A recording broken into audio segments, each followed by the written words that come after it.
Hi hello ನಮಸ್ಕಾರ. ನೀವು ನೋಡ್ತಾ ಇದ್ದೀರಾ ಸುಮನ್ ಟಿವಿ ಹೆಲ್ತ್ ಕೇರ್. ನಾನು ಅಪೇಕ್ಷಾ ಜೈನ್.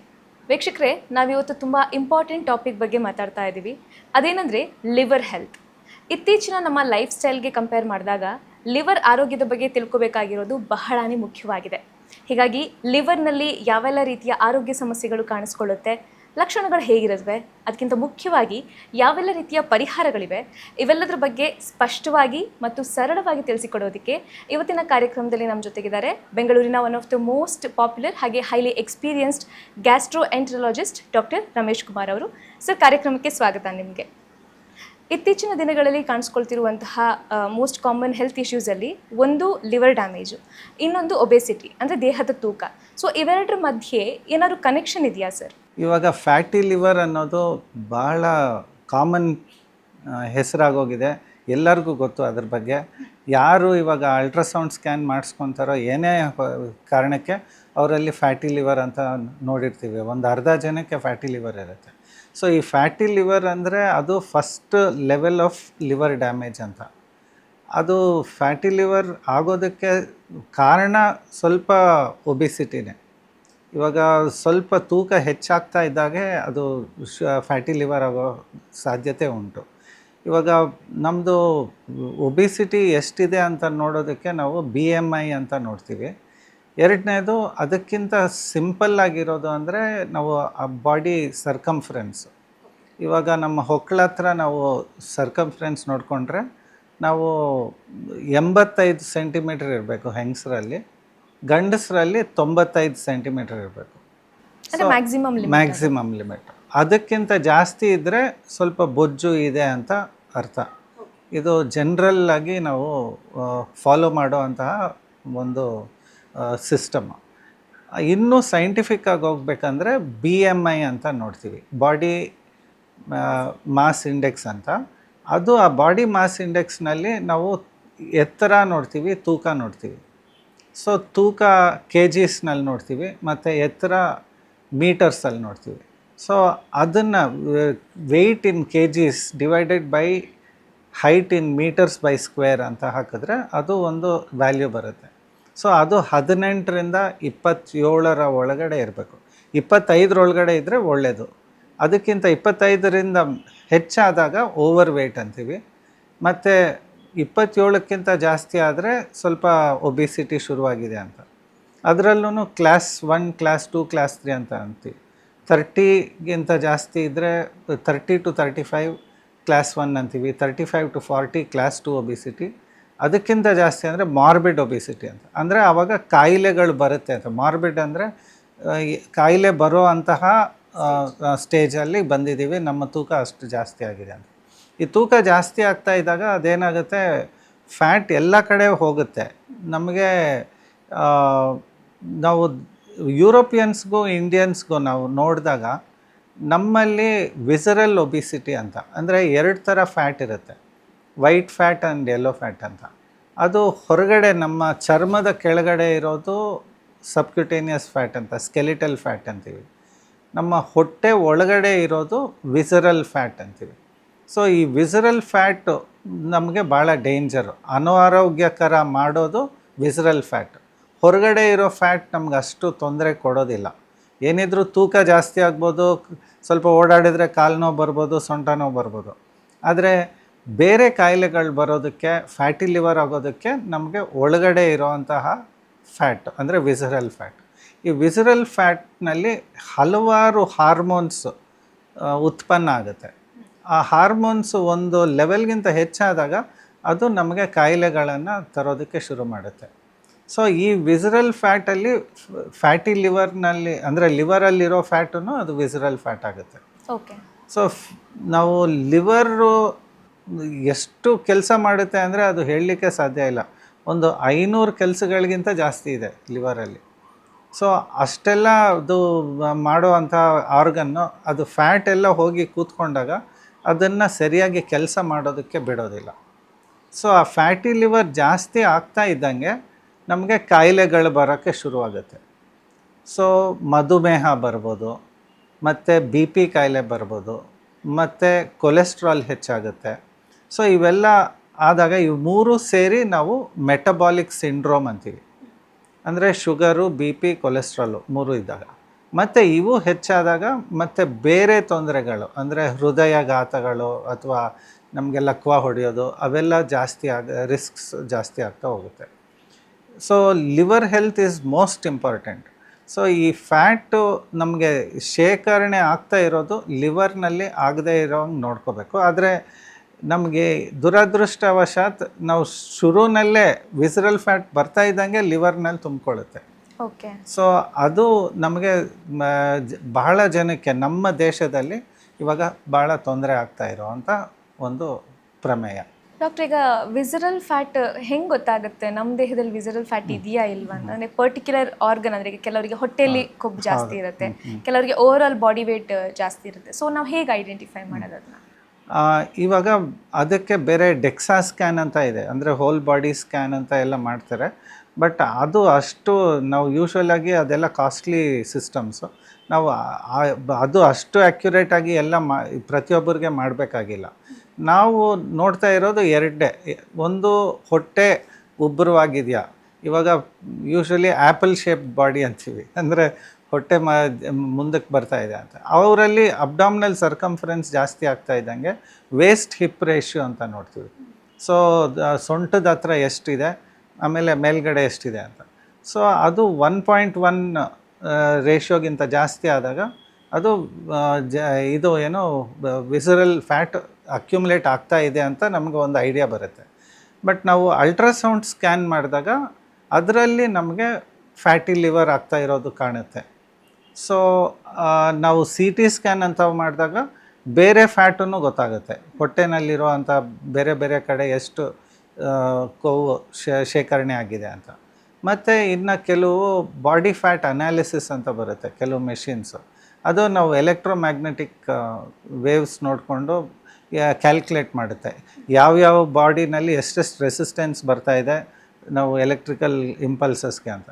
ಸೊ ಆವಾಗ ಜಾಸ್ತಿ ರೆಸಿಸ್ಟೆನ್ಸ್ ಬಂದಾಗ ಅಲ್ಲೆಲ್ಲ ಜಾಸ್ತಿ ಕೊವ್ವಿದೆ ಅಂತ ಅದು ಕ್ಯಾಲ್ಕುಲೇಟ್ ಮಾಡುತ್ತೆ. ಸೊ ಅಂಥ ಮಿಷಿನ್ಸ್ನಲ್ಲಿ ನಿಂತ್ಕೊಂಡು ನಾವು ಮೆಷರ್ಮೆಂಟ್ಸ್ ತೊಗೊಂಡ್ರೂ ನಮಗೆ ವಿಸರಲ್ ಫ್ಯಾಟ್ ಎಷ್ಟಿದೆ ಅಂತ ಗೊತ್ತಾಗುತ್ತೆ. ಓಕೆ. ಈ ultrasound is more accurate than many other things. ಅಂದರೆ ಡೆಕ್ಸಾನಲ್ಲಿ ಭಾಳ ಗೊತ್ತಾಗುತ್ತೆ, ಆದರೆ ಅದು ಭಾಳ ಕಾಸ್ಟ್ಲಿ, ಎಲ್ಲ ಕಡೆ ಇಲ್ಲ. ನಮ್ಮ ಮಾಮೂಲಾಗಿ ನಮಗೆ ಸಿಗೋ ಅಂಥದ್ದು ಅಲ್ಟ್ರಾಸೌಂಡ್ ಸ್ಕ್ಯಾನ್. ಓಕೆ. ಈಗಿನ ಕಾಲದಲ್ಲಿ ಹೇಗೆ ಅಂದರೆ ಒಬೆಸಿಟಿ ಅಥವಾ ಅತಿಯಾದ ತೂಕ ಅನ್ನೋದು ತುಂಬ ಕಾಮನ್ ಆಗಿದೆ, ಯಾರು ಅಷ್ಟೊಂದು ತಲೆ ಕೆಡಿಸ್ಕೊಳ್ಳಲ್ಲ.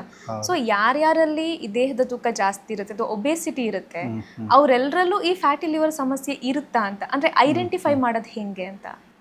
ಅಂದರೆ ಇದು ಡೈರೆಕ್ಟ್ಲಿ ಪ್ರಪೋರ್ಷನೇಟ್ ಅಂತ ಅಲ್ಲ. ಅಂದರೆ ನನಗೆ ನಾನು ಕ್ಲಾಸ್ 2 ಒಬಿಸಿಟಿ ಇದ್ದೀನಿ ಅಂದರೆ ನನ್ನಲ್ಲಿ ಅದು ಲಿವರ್ ಫ್ಯಾಟು ಜಾಸ್ತಿ ಇದೆ ಅಂತ ಹೇಳಲಿಕ್ಕೆ ಬರೋದಿಲ್ಲ. ಯಾಕಂದರೆ ಕೆಲವರಲ್ಲಿ ಹೊರಗಡೆ ಮಾತ್ರ ಫ್ಯಾಟ್ ಇರುತ್ತೆ, ವಿಸರಲ್ ಫ್ಯಾಟ್ ಕಮ್ಮಿ ಇರುತ್ತೆ. ಸೊ ಇದಕ್ಕೆ ನಾವು ಫೈಬ್ರೋ ಸ್ಕ್ಯಾನ್ ಅಂತ ಮಾಡ್ತೀವಿ. ಫೈಬ್ರೋ ಸ್ಕ್ಯಾನ್ನಲ್ಲಿ ಲಿವರು ಎಷ್ಟು ಗಟ್ಟಿಯಾಗಿದೆ, ಎಷ್ಟು ರೆಸಿಸ್ಟೆನ್ಸ್ ಆಗಿದೆ, ಎಲಾಸ್ಟಿಕ್ ಆಗಿದ್ದು ಸಾಫ್ಟ್ ಆಗಿದೆಯಾ ಅನ್ನೋದೆಲ್ಲ ಗೊತ್ತಾಗುತ್ತೆ. ಅದರಲ್ಲಿ ನಮಗೆ ಭಾಳ ಅಕ್ಯುರೇಟಾಗಿ ಎಷ್ಟು ಡ್ಯಾಮೇಜ್ ಆಗ್ತಾಯಿದೆ ಲಿವರ್ ಅನ್ನೋದನ್ನು ತಿಳ್ಕೊಬೋದು. ಸೊ ಆ ಮೂಲಕ ನಾವು ಯೂಶ್ವಲಾಗಿ ಸ್ವಲ್ಪ ಲಿವರ್ ಹೆಲ್ತ್ ಇನ್ನು ಹಾಳಾಗ್ತಾ ಇದೆ ಅಂತ ನೋಡ್ತೀವಿ. ಮತ್ತು ಅವ್ರಿಗೆ ಕಮ್ಮಿ ಆಗ್ತಾ ಇದ್ದಂಗೆ, ವೆಯ್ಟ್ ಕಮ್ಮಿ ಆಗ್ತಾ ಇದ್ದಂಗೆ ಅದು ಕಮ್ಮಿ ಆಗ್ತಾ ಇದೆಯಾ ಅನ್ನೋದನ್ನು ನಾವು ಲೆಕ್ಕ ಹಾಕ್ತೀವಿ. ಸೊ ಇವಾಗ ನಾನು ಹೇಳ್ದಂಗೆ ಲಾಟ್ ಆಫ್ ಚೇಂಜಸ್, ಅಂದರೆ ಪ್ರತಿಯೊಬ್ಬರು ಎಷ್ಟು ದಪ್ಪ ಇದ್ದವ್ರಿಗೆಲ್ಲರಿಗೂ ವಿಸರಲ್ ಫ್ಯಾಟ್ ಜಾಸ್ತಿ ಇದೆ ಅಂತ ಹೇಳಲಿಕ್ಕೆ ಬರೋದಿಲ್ಲ. ನಮ್ಮ ಜೆನೆಟಿಕ್ಸ್ ಮೇಲೆ ಹೋಗುತ್ತೆ. ಸೊ ಯೂಶ್ವಲಿ ಏಷ್ಯನ್ ಪಾಪ್ಯುಲೇಷನ್, ಅಂದರೆ ಇಂಡಿಯಾನಲ್ಲಿ ಮತ್ತು ಚೈನಾನಲ್ಲಿ, ಈ ನಾರ್ತ್ ಈಸ್ಟ್ ರೀಜನಲ್ಲಿ ಜಾಸ್ತಿ ಫ್ಯಾಟಿ ಲಿವರು, ವಿಸರಲ್ ಫ್ಯಾಟ್ ಜಾಸ್ತಿ. ನಾವು ಬೇರೆ ಕಡೆ ಯುರೋಪಿಯನ್ಸ್ನಲ್ಲಿ, ಅಮೇರಿಕನ್ಸ್ನಲ್ಲಿ ಅವರೆಲ್ಲ ನೋಡಿದ್ರೆ ಅವರಲ್ಲಿ ಅಷ್ಟು ಫ್ಯಾಟಿ ಲಿವರ್ ಇಲ್ಲ. ಅವರಲ್ಲಿ ಕೊವ್ವು ಜಾಸ್ತಿ ಇರುತ್ತೆ ಬಾಡಿನಲ್ಲಿ, ನಮಗಿಂತ ಭಾಳ ಜಾಸ್ತಿ ಇರುತ್ತೆ. ಆದರೆ ಅವ್ರಿಗೆ ಅನಾರೋಗ್ಯಕರ ಅನ್ನೋದು ಕಮ್ಮಿ, ಯಾಕಂದರೆ ವಿಸರಲ್ ಫ್ಯಾಟ್ ಕಮ್ಮಿ ಇರೋದ್ರಿಂದ. ಓಕೆ. ಸೊ ಈಗ ಮೆಡಿಕಲ್ ಡಯಾಗ್ನೋಸಿಸ್ ಹೇಳಿದ್ರಿ ನೀವು ಯಾವ ಥರ ಆಗುತ್ತೆ ಅಂತೆಲ್ಲ. ಸೆಲ್ಫ್ ಡಯಾಗ್ನೋಸಿಸ್ ಯಾವ ಥರ ಡಾಕ್ಟ್ರೆ? ಅಂದರೆ ನಮಗೆ ಗೊತ್ತಾಗುತ್ತೆ ಏನಾದ್ರು ಸಿಮ್ಟಮ್ಸ್ ಕಾಣಿಸ್ಕೊಳ್ಳುತ್ತಾ ಈ ಫ್ಯಾಟಿ ಲಿವರಿಂದ ಅಂತ? ಇಲ್ಲ, ಫ್ಯಾಟಿ ಲಿವರಲ್ಲಿ ಎಷ್ಟೋ ಜನಕ್ಕಿರುತ್ತೆ, ಅವ್ರಿಗೇನು ಗೊತ್ತಾಗಲ್ಲ. ನಾವು ಸ್ಕ್ಯಾನಿಂಗಿಗೆ ಹೋದಾಗ, ಬೇರೆ ಏನಾದರೂ ಪರೀಕ್ಷೆ ಮಾಡಿಸ್ಕೊಂಡಾಗ, CT ಸ್ಕ್ಯಾನ್ ಮಾಡಿದಾಗ, ಅಲ್ಟ್ರಾಸೌಂಡ್ ಸ್ಕ್ಯಾನ್ ಮಾಡಿದಾಗ ಆವಾಗಲೇ ನಮಗೆ ಫ್ಯಾಟಿ ಲಿವರ್ ಇದೆ ಅಂತ ಗೊತ್ತಾಗುತ್ತೆ. ಪ್ಲಸ್ ಅದು ಫೈಬ್ರೋ ಸ್ಕ್ಯಾನ್ ಮಾಡಿದಾಗ ಅದು ಭಾಳ ಆ್ಯಕ್ಯುರೇಟಾಗಿ ಗೊತ್ತಾಗ್ತಾ ಹೋಗುತ್ತೆ ನಮಗೆ. ನೀವು ಹೇಳಿದ್ರಿ ಯುರೋಪಿಯನ್ ಕಂಟ್ರೀಸಲ್ಲಿ ಅಷ್ಟೊಂದು ಕಾಣಿಸ್ಕೊಳ್ಳಲ್ಲ, ಸೊ ನಮ್ಮ ಕಂಟ್ರಿನಲ್ಲಿ ಏಷ್ಯಾದಲ್ಲಿ ಜಾಸ್ತಿ ಅಂತ. ಸೊ ನಮ್ಮ ಫುಡ್ ಏನಾದ್ರು ಫುಡ್ ಹ್ಯಾಬಿಟ್ಸ್ ಇದಕ್ಕೆ ಕಾರಣ ಆಗುತ್ತೆ, ಯಾಕಂದರೆ ಆಲ್ಕೋಹಾಲ್ ಕನ್ಸಂಪ್ಷನ್ ಕೂಡ ತುಂಬಾ ಇದೆ. ಆ್ಯಂಡ್ ಫುಡ್ ಈಗ ಕಾರ್ಬ್ಸ್, ರಿಫೈನ್ಡ್ ಕಾರ್ಬ್ಸ್ ಇಂಟೇಕ್ ಜಾಸ್ತಿ ಇರುತ್ತೆ. ಸೊ ಯಾವ ಫ್ಯಾಕ್ಟರ್ಸ್ ಎಲ್ಲ ಇದಕ್ಕೆ ಕಾರಣ ಆಗುತ್ತೆ ಅಂತ? ಮೇಯ್ನಾಗಿ ನಮ್ಮ ಪಾಪ್ಯುಲೇಷನ್ಸಲ್ಲಿ ವ್ಯತ್ಯಾಸ ಬರೋದು ಅಂದರೆ ಅಮೇರಿಕನ್ಸು, ಯುರೋಪಿಯನ್ಸು ಕಂಡ್ರೆ ಭಾರತ ದೇಶದಲ್ಲಿ ಜಾಸ್ತಿ ಆಗೋದು ಅಂದರೆ ಅದು ಬಿಕಾಸ್ ಆಫ್ ಅವರ್ ಜೀನ್ಸ್. ನಾವು genetically we are predisposed to have more visceral fat ಅಂತ. ಆದರೆ ನಮ್ಮಲ್ಲೇ ನಾವು ಜಾಸ್ತಿ ಇರೋದು ಯಾರಿಗೆ ಅಂದರೆ ಇದು ಅಗೇನ್ ಲೈಫ್ ಸ್ಟೈಲ್ ಡಿಸೀಸ್ ಭಾಳ. ಅಂದರೆ ಎಕ್ಸಸೈಸ್ ಕಮ್ಮಿ, ವ್ಯಾಯಾಮ ಕಮ್ಮಿ ಆಗ್ತಾ ಇರೋದು, ಮತ್ತು ಊಟ ಮಾಡೋದು ಜಾಸ್ತಿ and outside food, junk food ಅಂಥದ್ರಲ್ಲಿ you see lot of visceral fat, ಅದು ಜಾಸ್ತಿ ಆಗ್ತಾ ಹೋಗುತ್ತೆ. ಮತ್ತೆ ಸರ್, ಈ ಆಲ್ಕೋಹಾಲ್ಗೂ ಮತ್ತು ಫ್ಯಾಟಿ ಲಿವರ್ಗೆ ಯಾವ ರೀತಿ ಇದು ಕೋರಿಲೇಟ್ ಆಗುತ್ತೆ? ಇವಾಗ ಆಲ್ಕೋಹಾಲ್ ಇವಾಗ ನೋಡಿದ್ರೆ 1 gram of alcohol has 9 kilo calories of ಇದು ಎನರ್ಜಿ. ನಾವು ಶುಗರಲ್ಲಿ ನೋಡಿದ್ರೆ 1 gram of sugar has only 4 kilo calories of energy. So ನಮಗೆ ಶುಗರಲ್ಲಿ ಎಷ್ಟು ಕ್ಯಾಲರೀಸ್ ಬರುತ್ತೋ ಅದಕ್ಕಿಂತ ಆಲ್ಕೋಹಾಲಲ್ಲಿ ಇನ್ನೂ ಜಾಸ್ತಿ ಕ್ಯಾಲರೀಸ್ ಡಬಲ್ ಬರುತ್ತೆ. ಸೊ ಅದೊಂದೇ ಅಲ್ಲದೆ alcohol has a damaging factor on the ಲಿವರ್ನ ಸ್ವಲ್ಪ ಡ್ಯಾಮೇಜ್ ಮಾಡುತ್ತೆ. ಸೊ ಈ ಕ್ಯಾಲರೀಸು ಜಾಸ್ತಿ ಕೊಟ್ಟು ಆಮೇಲೆ ಲಿವರ್ನೂ ಡ್ಯಾಮೇಜ್ ಮಾಡೋದ್ರಿಂದ ಆಲ್ಕೋಹಾಲಿಂದ ಭಾಳ ನಮಗೆ ಎಫೆಕ್ಟ್ ಆಗುತ್ತೆ. ಓಕೆ. ಈವನ್ ಸ್ಮೋಕಿಂಗ್ನಿಂದನೂ ಭಾಳನೇ ಎಫೆಕ್ಟ್ ಆಗುತ್ತೆ. ಲಿವರ್ ಹೆಲ್ತ್ಗೆ smoking is also very bad, alcohol ಅಂತೂ ಭಾಳ ಬ್ಯಾಡ್. ಓಕೆ. ಈ ಫ್ಯಾಟಿ ಲಿವರಲ್ಲಿ ಗ್ರೇಡ್ಸ್ ಅಥವಾ ಸ್ಟೇಜಸ್ ಥರ ಏನಾದರೂ ಇದೆಯಾ? ಹಾಗೆ ಪರ್ಮನೆಂಟ್ ಸೊಲ್ಯೂಷನ್ ಸಿಗುತ್ತಾ ಅಥವಾ ಇದು ಮ್ಯಾನೇಜ್ ಮಾಡ್ಕೊಂಡು ಹೋಗುವಂತಹ ಡಿಸೀಸಾ ಹೇಗೆ ಅಂತ? ಇದು ನಾವು ಬೇಸ್ಡ್ ಆನ್ ಅವರ್ ಇನ್ವೆಸ್ಟಿಗೇಷನ್ಸ್ ನಾವು ಫ್ಯಾಟಿ ಲಿವರ್ನ ಲೆವೆಲ್ 1, ಗ್ರೇಡ್ 1, ಗ್ರೇಡ್ 2, ಗ್ರೇಡ್ 3 ಅಂತ ಹೇಳ್ತೀವಿ. ಬರ್ತಾ ಜಾಸ್ತಿ ಫ್ಯಾಟ್ ಆಗ್ತಾ ಹೋದಾಗ ಅದು ಗಟ್ಟಿಯಾಗೋಗುತ್ತೆ. ಆಮೇಲೆ ಬರ್ತಾ ಸಿರೋಸಿಸ್ ಅಂತ ಆಗುತ್ತೆ. ಸೊ ಲಿವರ್ ಡ್ಯಾಮೇಜ್ ಆಗೋಕ್ಕೆ ಶುರುವಾಗುತ್ತೆ. ಸೊ ಅದು ನಾವು ಇನಿಷಿಯಲಿ ನಾವು ಅಂದರೆ ಫ್ಯಾಟಿ ಲಿವರ್ ಶುರುವಾಗಿದೆ ಅಂದರೆ ಗ್ರೇಡ್ 1, ಗ್ರೇಡ್ 2ನಲ್ಲಿರುವಾಗ ಅದು ಕಂಪ್ಲೀಟ್ಲಿ ರಿವರ್ಸಿಬಲ್. ಸೊ ರಿವರ್ಸಿಬಲ್ ಅನ್ನೋದಕ್ಕೆ ನಾವು ಹೆಲ್ತಿ ಲೈಫ್ ಸ್ಟೈಲ್ ಅನ್ನೋದು ನೋಡಬೇಕು. ಎರಡನೇದು ಲಿವರ್ ಡ್ಯಾಮೇಜ್ ಆಗುವಂತಹ ಆಹಾರಗಳು ಯಾವುದು ತಗೋಬಾರ್ದು. ಮೂರನೇದು ಸ್ವಲ್ಪ ನಮಗೆ ವ್ಯಾಯಾಮ ಮತ್ತು ಬೇರೆ ಕಾಯಿಲೆಗಳಿದ್ದರೆ ಅಂದರೆ ಶುಗರು ಅಂತ ಕೊಲೆಸ್ಟ್ರಾಲ್ ಇದ್ದರೆ ಅದನ್ನು ತಡೆಗಟ್ಕೊಂಡು ಅದಕ್ಕೆ ಔಷಧಿಗಳನ್ನು ತಗೊಂಡು ಇದನ್ನು ಸರಿ ಮಾಡ್ಕೊಳ್ಳೋದು. ನಾಲ್ಕನೇದೇನೆಂದರೆ ಫ್ಯಾಟಿ ಲಿವರ್ನೇ ಸ್ವಲ್ಪ ವಾಸಿ ಮಾಡ್ಕೊಳ್ಳೋದಕ್ಕೆ ಕೆಲವು ಔಷಧಿಗಳಿದೆ, ಅದನ್ನು ತಗೊಂಡು ಅದನ್ನು ಸ್ವಲ್ಪ ಮೇಲ್ ಮಾಡ್ಕೋಬೋದು. ಅಂದರೆ ವಿದೌಟ್ ಸರ್ಜರಿ ಕೂಡ ಕ್ಯೂರ್ ಆಗುತ್ತೆ ಇದು? ಹೌದು. ಈಗ ಸರ್ಜಿಕಲ್ ಪ್ರೊಸೀಜರ್ ಯಾವ ಸ್ಟೆಪ್ಪಲ್ಲಿ, ಯಾವ ಗ್ರೇಡಲ್ಲಿ ಬೇಕಾಗುತ್ತೆ ಅಂತ? ಸರ್ಜರಿ ಅಂದರೆ ಅದು 2 ಥರ ಇದೆ. ಒಂದು ತೂಕ ಜಾಸ್ತಿಯಾಗಿ ಬ್ಯಾರಿಯಾಟ್ರಿಕ್ ಸರ್ಜರಿ ಅಂತ ತೂಕ ಕಡಿಮೆ ಆಗೋದಕ್ಕೆ ಮಾಡೋದು. ಆವಾಗ ತೂಕ ಕಡಿಮೆ ಆದಾಗ ಇರೋ ಫ್ಯಾಟ್ ಎಲ್ಲ ಕಡಿಮೆ ಆಗುತ್ತೆ. ಸೊ ನಾವು ಲೆವೆಲ್ ಗ್ರೇಡ್ 1, ಗ್ರೇಡ್ 2, ಗ್ರೇಡ್ 3ನಲ್ಲಿ ಫ್ಯಾಟಿ ಲಿವರ್ ಇದ್ದಾಗ our main intention is to reduce the fat. ಅದು ಸ್ಟಿಯಟೋಹೆಪಟೋಸಿಸ್ ಅಂತ ಆಗಿರುತ್ತೆ. ಅಂದರೆ ಲಿವರಲ್ಲಿ ಎಲ್ಲ ಶೇಖರಣೆ ಆಗಿ ಗಟ್ಟಿ ಆಗೋಗ್ಬಿಟ್ಟು ಅದನ್ನು ಕೆಲಸ ಮಾಡೋಕ್ಕೆ ಬಿಡ್ತಾ ಇರಲ್ಲ. ಅದನ್ನು ಕಮ್ಮಿ ಮಾಡೋದಕ್ಕೆ ನಾವು ಫ್ಯಾಟ್ ಕಮ್ಮಿ ಮಾಡೋದಕ್ಕೆ ವೆಯ್ಟ್ ಲಾಸ್ ಸರ್ಜರೀಸ್ ಮಾಡ್ಕೋತೀವಿ. ಸೊ ಅದರಲ್ಲಿ ಫಸ್ಟು ಬೆಟರ್ ಆಗೋದು ಬಾಡಿನಲ್ಲಿ ಲಿವರೇ, ಕಂಪ್ಲೀಟಾಗಿ ಸರಿ ಹೋಗುತ್ತೆ. ಇವಾಗ ಅದಕ್ಕಿಂತ ಜಾಸ್ತಿ ಹೋದಾಗ ಗ್ರೇಡ್ 4 ಲಿವರ್ ಡ್ಯಾಮೇಜ್ ಆಗಿ ಲಿವರ್ ಸಿರೋಸಿಸ್ ಆದಾಗ ಆವಾಗ ಜಾಂಡಿಸ್ ಎಲ್ಲ ಶುರುವಾಗಿರುತ್ತೆ. ಮತ್ತು ಅಸೈಟಿಸ್ ಅಂತ ಹೊಟ್ಟೆನಲ್ಲಿ ನೀರು ತುಂಬಿಕೊಳ್ಳುತ್ತೆ. ಆವಾಗ ಭಾಳಷ್ಟು ಪ್ರಾಬ್ಲಮ್ ಆಗಿರುತ್ತೆ. ಅದು ಇರ್ರಿವರ್ಸಿಬಲ್ ಸ್ಟೇಜ್. ಆವಾಗ ನಾವು ವಾಪಸ್ ಬರಲಿಕ್ಕೆ ಸಾಧ್ಯನೇ ಇಲ್ಲ.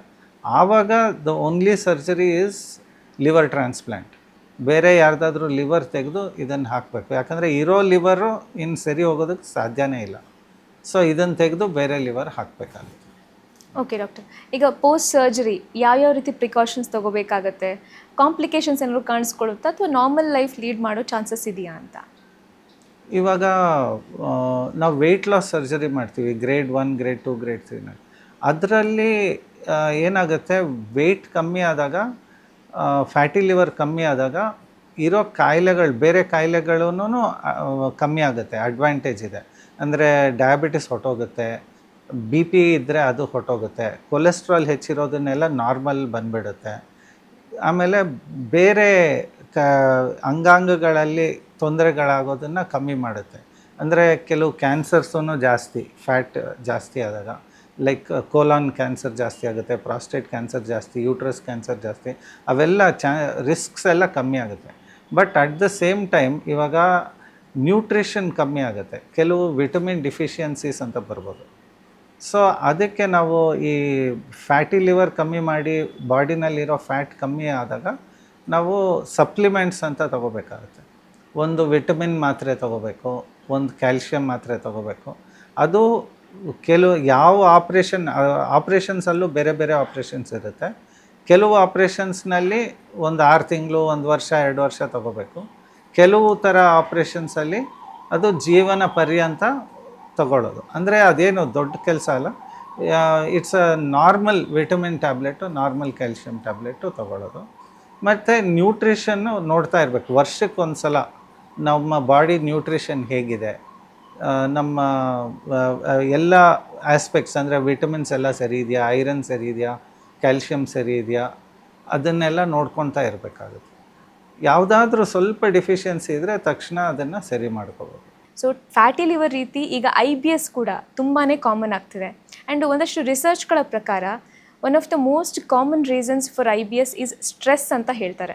So being a gastroenterologist, ನೀವು ಏನು ಹೇಳ್ತೀರಾ? ಸ್ಟ್ರೆಸ್ ನಿಜವಾಗ್ಲೂ IBSಗೆ ಕಾರಣವಾಗುತ್ತಾ? Any other major reason for IBS ಏನಿದೆ ಅಂತ ಹೇಳ್ಕೊಡಿ ಡಾಕ್ಟ್ರ್. ನೀವು ಹೇಳಿದ್ದು ಭಾಳ ಸತ್ಯ. ಅದು ಏನಂದರೆ most important reason for IBS ಅನ್ನೋದು ಸ್ಟ್ರೆಸ್ ಅನ್ನೋದೇ. ಅಂದರೆ ನಮ್ಮದು ಆಟೋನಾಮಿಕ್ ನರ್ವಸ್ ಸಿಸ್ಟಮ್ ಅಂತ ಇದೆ. ಇವಾಗ 2 ನರ್ವಸ್ ಸಿಸ್ಟಮ್, ಒಂದು ನಮ್ಮ ಕೈಯಲ್ಲೇ ಮಾಡೋದು, ಅಂದರೆ ಇವಾಗ ನರ್ವ್ಸಲ್ಲಿ ನನ್ನ ಕೈ ಮೂಮೆಂಟು ನಾನು ಕಂಟ್ರೋಲ್ ಮಾಡ್ತೀನಿ. ಹಾಗೆ ಕಂಟ್ರೋಲ್ ಮಾಡೋ ಅಂಥದ್ದು ಕೈ ಕಾಲು ಎಲ್ಲ, ಪ್ರತಿಯೊಂದು ಮೂಮೆಂಟು ನಾನು ಮಾತಾಡೋದು ಎಲ್ಲ, ಅದು ಸೆಂಟ್ರಲ್ ನರ್ವಸ್ ಸಿಸ್ಟಮಲ್ಲಿ ಬರುತ್ತೆ. ಆಟೋನಾಮಿಕ್ ನರ್ವಸ್ ಸಿಸ್ಟಮ್ ಅನ್ನೋದು ನಮ್ಮ ಬೇರೆ ಅಂಗಾಂಗಗಳನ್ನು ಒಳಗಡೆ ಮ್ಯಾನೇಜ್ ಮಾಡುತ್ತೆ.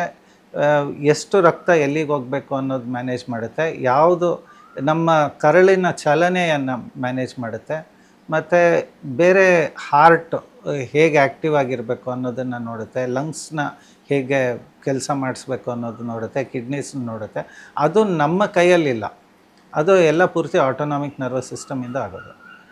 ಈ ಆಟೋನಾಮಿಕ್ ನರ್ವಸ್ ಸಿಸ್ಟಮಲ್ಲಿ ಪ್ಯಾರಾಸಿಂಪಥೆಟಿಕ್ ಸಿಸ್ಟಮ್, ಸಿಂಪಥೆಟಿಕ್ ಸಿಸ್ಟಮ್ ಅಂತ ಇದೆ, 2 ಥರ. ಇವೆರಡೂ ಇದು ಎಫೆಕ್ಟ್ ಆಗೋದು ನಮ್ಮ ಎಮೋಷನ್ಸಿಂದ. ಓಕೆ.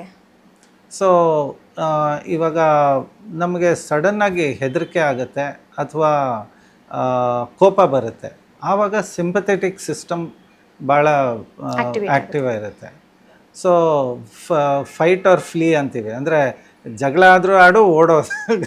ಸೊ ಅಂಥ ಗಾಬರಿ ಆದಾಗ ಅದು ಸಿಂಪಥೆಟಿಕ್ ಸಿಸ್ಟಮ್. ಪ್ಯಾರಾಸಿಂಪಥೆಟಿಕ್ ಸಿಸ್ಟಮ್ ಅದು ನಮ್ಮ ಶಾಂತವಾಗಿರೋದಕ್ಕೆ ನಮಗೆ ಹೆಲ್ಪ್ ಆಗುತ್ತೆ.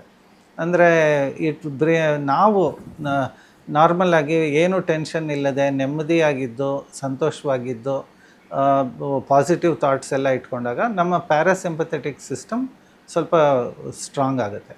ಸೊ ಈ ಪ್ಯಾರಾಸಿಂಪಥೆಟಿಕ್ ಸಿಸ್ಟಮ್ ಏನು ಮಾಡುತ್ತೆ ಅಂದರೆ, ಈ ನಮ್ಮ ಆಹಾರ ಚಲನೆ, ನಾವು ತಿಂದಿದ್ದು ಸ್ವಲ್ಪ ಚೆನ್ನಾಗಿ ಹೋಗೋದಕ್ಕೆ ಎಲ್ಲ ಹೆಲ್ಪ್ ಮಾಡ್ತಾ ಇರುತ್ತೆ. ಜೀರ್ಣ ಶಕ್ತಿ ಜಾಸ್ತಿ ಆಗೋ ಥರ ಮಾಡುತ್ತೆ. ಇದು ಸಿಂಪಥೆಟಿಕ್ ಸಿಸ್ಟಮ್ ಏನಾಗುತ್ತೆ, ದ ನರ್ವ್ಸ್ ಆಫ್ ರಿಟೆನ್ಷನ್ ಅಂತ. ಅಂದರೆ ನಾವು ತಿಂದಿದ್ದು ಅಲ್ಲಲ್ಲೇ ಸೇರ್ಕೊಂಡು ಬಿಡುತ್ತೆ, ಸರಿಯಾಗಿ ಮೂವ್ ಮಾಡೋಕ್ಕೆ ಬಿಡೋದಿಲ್ಲ. ಒಂದೊಂದು ಆರ್ಗನ್ನಲ್ಲಿ ಒಂದೊಂದು ಥರ, ಅಂದರೆ ನಾನು ಹೇಳ್ತಾ ಇರೋ ಡೈಜೆಸ್ಟಿವ್ ಸಿಸ್ಟಮಲ್ಲಿ. ಇವಾಗ ಹಾರ್ಟಿಗೆ ಬಂದರೆ ಹಾರ್ಟ್ ರೇಟ್ಸ್ ಭಾಳ ಬೇಗ ಆಗೋ ಥರ ಮಾಡುತ್ತೆ. ಈ ಲಂಗ್ಸ್ ಬೇಗ ಉಸಿರಾಡೋ ಥರ ಮಾಡುತ್ತೆ. ಹಾಗೆ ಸಿಂಪಥೆಟಿಕ್ ಸಿಸ್ಟಮ್ ಸ್ವಲ್ಪ. ಸೊ ನಾವು ಈ ಸಿಂಪಥೆಟಿಕ್ಕು ಬ್ಯಾಲೆನ್ಸಲ್ಲಿ ಇರಬೇಕು. ಪ್ಯಾರಾಸಿಂಪಥೆಟಿಕ್ ಜಾಸ್ತಿ ಆದಷ್ಟು ನಮಗೆ ಡೈಜೆಸ್ಟಿವ್ ಸಿಸ್ಟಮ್ ಭಾಳ ಒಳ್ಳೆಯದು. ಈ ಸ್ಟ್ರೆಸ್ ರೆಸ್ಪಾನ್ಸ್ ಅಂತ ಆಗುತ್ತಲ್ಲ, ಆವಾಗ ಸಿಂಪಥೆಟಿಕ್ ಸಿಸ್ಟಮ್ ಜಾಸ್ತಿ ಆಗ್ತಾ ಹೋಗುತ್ತೆ ಆ್ಯಕ್ಟಿವಿಟಿ.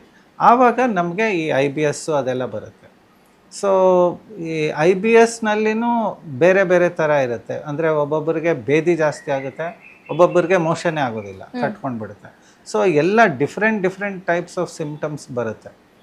ಸೊ ಈ ಪ್ರತಿಯೊಂದಕ್ಕೂ ಇವಾಗ ಈ ಸೈಕೋಸೊಮ್ಯಾಟಿಕ್ ಡಿಸೀಸ್ ಅಂತ ಅದು ನಮಗೆ ಇವಾಗ ಸ್ಟ್ರೆಸ್ ಆಗ್ತಾ ಇರುತ್ತೆ. ಸ್ಟ್ರೆಸ್ ಅಂದರೆ ಬರೀ ಟೆನ್ಷನ್ ಅಂತ ಅಲ್ಲ, ಈವನ್ ಬೇಜಾರು ಮಾಡಿಕೊಂಡು ನೆಗೆಟಿವ್ ಥಾಟ್ಸ್ ಬಂದು ನಾವು ಕುಗ್ಗಿದಾಗ, ಅಂದರೆ ಒಂದಿನ 2 ದಿನ ಅಲ್ಲ ನಾನು ಹೇಳೋದು, ಒಂದು ತಿಂಗಳಾನ್ಗಟ್ಲೆ ವರ್ಷಾನ್ಗಟ್ಲೆ ನಮಗೆ ಮನಸ್ಸು ಶಾಂತವಾಗಿಲ್ಲ ಅಂದರೆ ಆವಾಗ ಈ ಕಾಯಿಲೆಗಳೆಲ್ಲ ಬರೋಕ್ಕೆ ಶುರುವಾಗುತ್ತೆ.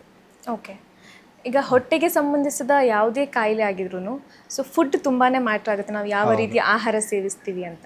ಸೊ IBSಗೆ ಯಾವ್ಯಾವ ಆಹಾರಗಳು ಈ IBS ಅನ್ನು ಟ್ರಿಗರ್ ಮಾಡುತ್ತೆ ಅಥವಾ ಅಗ್ರವೇಟ್ ಮಾಡುತ್ತೆ ಅಂತ ಡಾಕ್ಟರ್?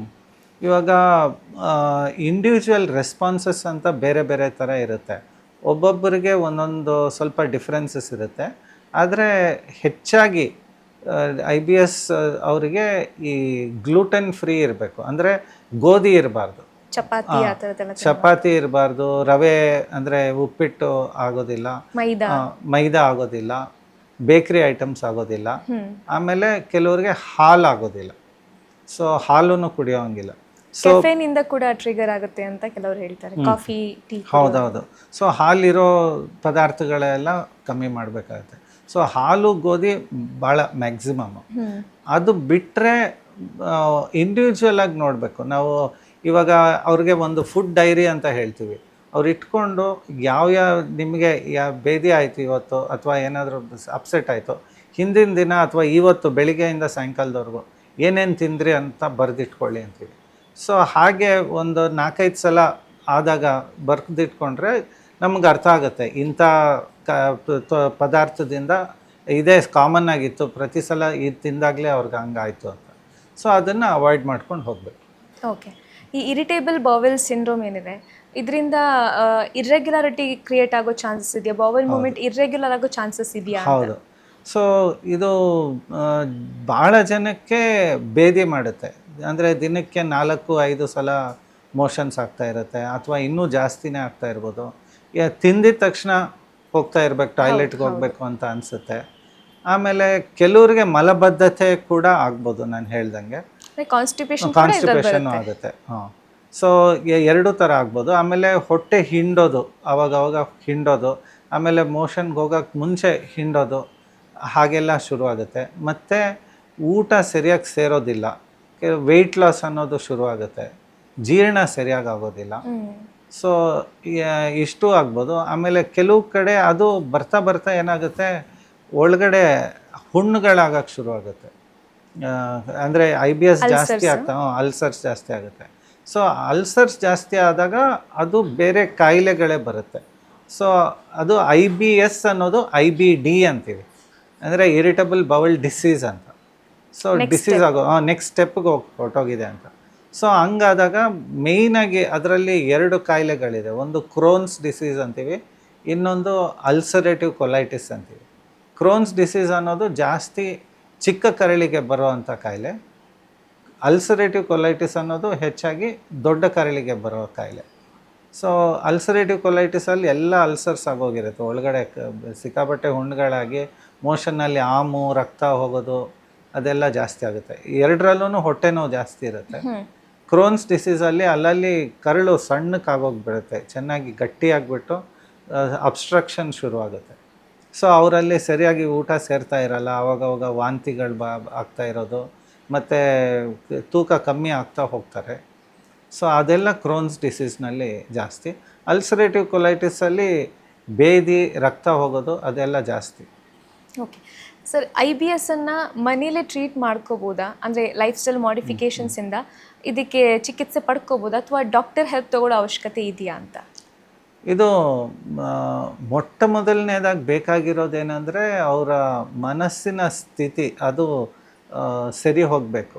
ಸ್ಟ್ರೆಸ್ ಸ್ಟ್ರೆಸ್ ಕಮ್ಮಿ ಮಾಡ್ಕೋಬೇಕು. ಸೊ ಸ್ಟ್ರೆಸ್ ಕಮ್ಮಿ ಮಾಡೋದು ಡಾಕ್ಟರ್ಸ್ ಅಡ್ವೈಸ್ ತಗೋಬೇಕು, ಬಟ್ ಅವರಾಗೆ ಮಾಡ್ಕೋಬೇಕು. ಅಂದರೆ ಯಾವುದರಿಂದ ಅವ್ರಿಗೆ ಸ್ಟ್ರೆಸ್ ಆಗ್ತಾ ಇದೆ ಅದನ್ನು ಅವಾಯ್ಡ್ ಮಾಡಬೇಕು. ಅಂದರೆ ಅವರ ಕೆಲಸದಲ್ಲಿ ಪ್ರಾಬ್ಲಮ್ಸ್ ಇರ್ಬೋದು, ಮನೆಯಲ್ಲೇ ಪ್ರಾಬ್ಲಮ್ಸ್ ಇರ್ಬೋದು, ಬಟ್ ಅವರ ಆ್ಯಟಿಟ್ಯೂಡ್ನಲ್ಲಿ ಪ್ರಾಬ್ಲಮ್ ಇರ್ಬೋದು.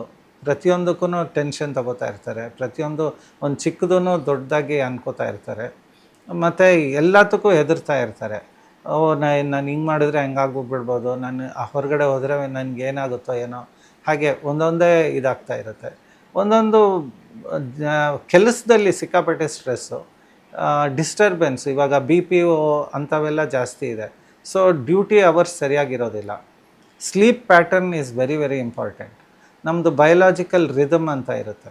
ಸೊ ನಾವು ರಾತ್ರಿನೇ ನಿದ್ದೆ ಹೋಗಬೇಕು. ನಮ್ಮ ನೈಟ್ ಡ್ಯೂಟಿ ಇದ್ದು ಸೊ 1 ತಿಂಗಳು ಮತ್ತು ತಿಂಗಳು ಡೇ ಡ್ಯೂಟಿ ಇದ್ದಾಗ ಅದು ಬಯೋಲಾಜಿಕಲ್ ರಿದಮ್, ಸರ್ಕೈಡಿಯನ್ ರಿದಮ್ ಅಂತ, ಅದು ಪೂರ್ತಿ ಡಿಸ್ಟರ್ಬ್ ಆಗೋಗುತ್ತೆ. ಅದು ಡಿಸ್ಟರ್ಬ್ ಆದಾಗ್ಲೂ ನಮಗೆ ಸ್ಟ್ರೆಸ್ ಲೆವೆಲ್ಸ್, ಈ ಹಾರ್ಮೋನ್ಸ್ ಹೆಚ್ಚು ಕಮ್ಮಿ ಆಗುತ್ತೆ, ಸಿಂಪಥೆಟಿಕ್ ಸಿಸ್ಟಮ್, ಪ್ಯಾರಾಸಿಂಪಥೆಟಿಕ್ ಸಿಸ್ಟಮ್, ಮತ್ತು ನಮಗೆ ಒಬಿಸಿಟಿನೂ ಅದರಿಂದ ಬರ್ಬೋದು, ಮತ್ತು ಕಾಯಿಲೆಗಳು IBS ಭಾಳ ಜಾಸ್ತಿ ಬರುತ್ತೆ ಅದರಿಂದ. ಅದನ್ನೆಲ್ಲ ನಾವು ಕಮ್ಮಿ ಮಾಡ್ಕೋಬೋದು. ಬಟ್ ಇದಕ್ಕಿಂತ ಹೆಚ್ಚಾದಾಗ ನಾವು ಕೆಲವು ಔಷಧಿಗಳು ಬೇಕಾಗುತ್ತೆ. ಸೊ ಆವಾಗ ನಾವು ಡಾಕ್ಟರ್ಸ್ ಹತ್ರ ಹೋಗ್ತೀವಿ. ಡಾಕ್ಟರ್ಸು ಬೇರೆ ಬೇರೆ ಇದು ಲೆವೆಲಲ್ಲಿ ಟ್ರೀಟ್ ಮಾಡ್ತಾರೆ.